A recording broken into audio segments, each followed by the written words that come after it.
मुखड़ा दिखाने का मतलब अपने अंदर के मल को निकालकर बाहर कर देना, इसका मतलब होता है मुखड़ा।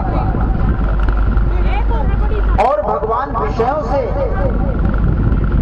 हटाकर हमें अपने चरणों में लगाते हैं। तो इस प्रकार से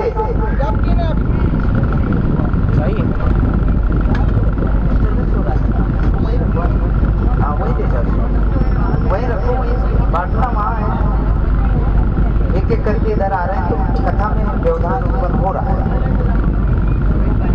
कहीं ना कहीं मन जो है इधर उधर डिस्कनेक्ट हो जाता है, तो बाहर रखवाइए, वहाँ पंडाल से। इस प्रकार से भगवान की अनेक लीलाएं मिल जाए लाठी चढ़ा देना, पुष्प ना मिले पत्ता मिल जाए चढ़ा देना, पत्ता ना मिले तो फल चढ़ा देना, फल ना मिले मिट्टी चढ़ा देना, मिट्टी ना मिले पानी तो सब जगह मिल ही जाता है, तो मैं खुश हूँ। लेकिन ये उसके लिए है जिसपे कुछ भी नहीं, और हमारे और अपने लिए करोड़ों, और भगवान के लिए कुछ भी नहीं। तो ये चोरी है। हमें इस कथा से शिक्षा लेके जाए, ये चोरी और सीना चोरी। तो भगवान ने कहा कि इसे खुद ही देना चाहिए। पूजा की मैं आवश्यकता नहीं समझता, इस विषय में आप गर्गाचार्य जी से पूछ लीजिए।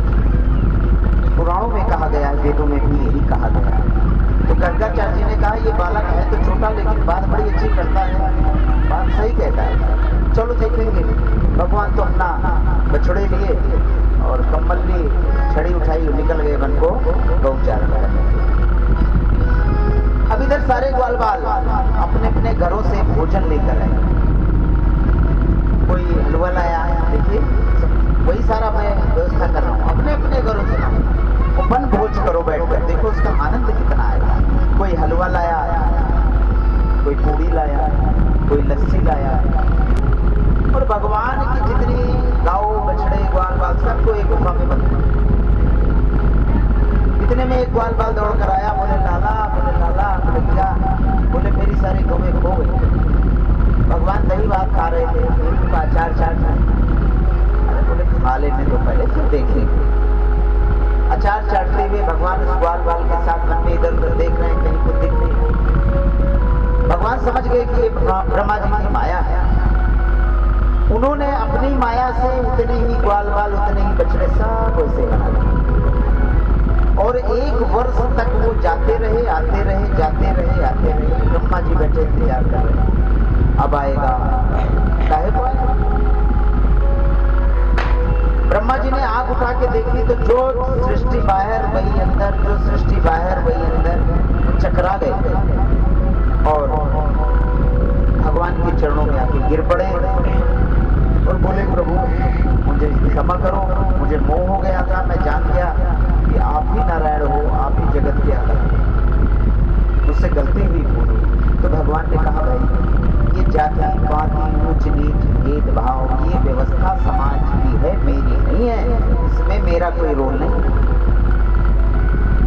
छोटा बड़ा ऊंच नीच सब भगवान की, जो भगवान का नाम ले वही भगवान का।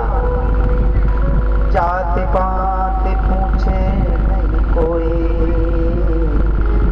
ओ हरि का भजे सो हरि का। भारत आजाद हुआ 1947 में,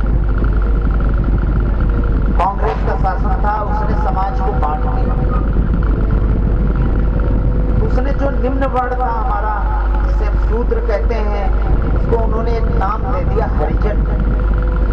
हरिजन। अब उससे पूछो कि हरिजन तो हम भी हैं, हरिजन तो हनुमान जी भी हैं। जब लंका में गए थे तो सीता माता के पास जाके क्या बोले सीता, हरिजन जान प्रीत यति बाढ़ी, सजल नयन पुल कावल गाड़ी। हरिजन जान प्रीत यति बाढ़ी। हनुमान जी को हरिजन समझकर सीता माता के हृदय में उनके प्रति प्रेम हो गया। हरि माने भगवान, जन माने लोग, जो भगवान का लोग है वही हरिजन। तो हम सभी तो भगवान के ही हैं। तो ये जात पात ऊंच नीच भेदभाव ये समाज की व्यवस्था है, भगवान की व्यवस्था नहीं है। भगवान के लिए ना कोई ब्राह्मण है, ना कोई शूद्र है, ना कोई वैश्य है, ना कोई क्षत्रिय है, क्योंकि भगवान स्वयं कहते हैं ब्राह्मणो अभिमुखभाषीद बाहु राजन्या। विमुखवासी बाहु राजन्या। ये जो हमारा ऊपर का हेड है इसको ब्राह्मण कहते हैं।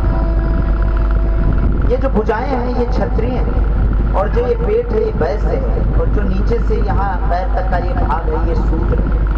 शूद्र माने होता है अज्ञान, शूद्र माने होता है अंधकार। जो व्यक्ति अंधकार में पड़ा रहता है उसी का नाम शूद्र। मनुष्य का जन्म पाया भजन के लिए, लेकिन भजन नहीं कर रहा है, मदिरा पी रहा है, भगवान का भजन न करके मांस खा रहा है, भगवान का भजन न करके लड़ाई झगड़ा कर रहा है, भगवान का भजन न करके चोरी डाका कर